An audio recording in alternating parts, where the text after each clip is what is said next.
Hello. Today we're going to talk about milestones and benchmarks.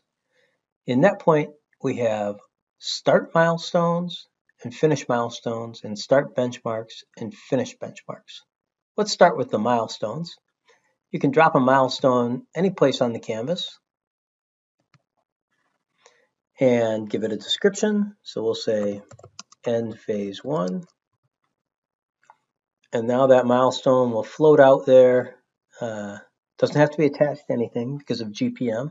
We're not going to force it to an early date.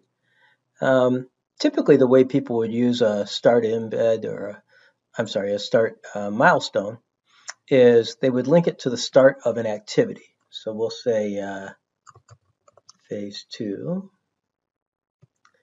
And so in order to link it, we need to make sure that it's a little bit to the left of the activity start, because logically, if it's going to be a start, it has to be linked up to the start. And once we link it, then it's going to hop over and attach itself right to the start node of phase 2 there. So as you move phase 2 around, then the milestone will move with it. And you could do the same thing with a finish milestone as well. If you look over at finish, we'll go end phase 2, and then we'll link those two up. If I get my linker, there we go.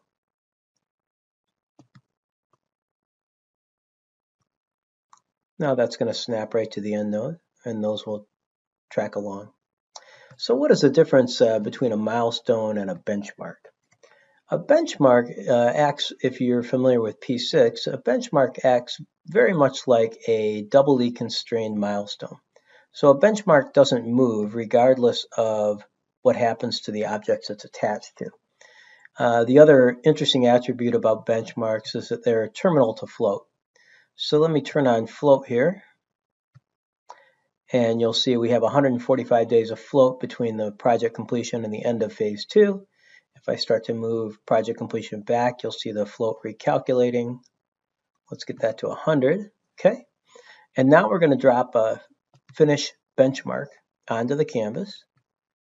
Same rules apply here. If it's a finish, it has to be a little bit past the end. If it's a start, it has to be a little bit before the beginning to link it. And we'll say end phase 2.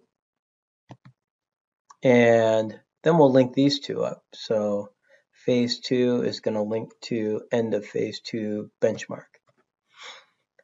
And once these are linked, you'll notice that our float has changed from 100 to 12. And the reason is because this phase 2 benchmark is going to terminate float. And this can be helpful if you are looking to break float apart within phases of a project. And the same is true on the start milestone. It will be, start benchmark. It will be terminal to float. Start phase 2. So if we were to link these together, you won't see any difference in the float calculation.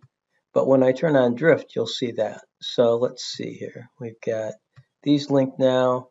Now drift is basically reverse float. It is the amount of space you can move before impacting the start of the project. And in this case, because we have this phase 2 start benchmark attached to phase 2, it has a 19-day gap. We can confirm that by looking here, 19 days. And so that's where you get the 19 days of drift. If we break that logical connection, then it recalculates to 103 days, which reflects the number of days to the start of the project. So that's a brief overview of benchmarks and milestones. Thank you.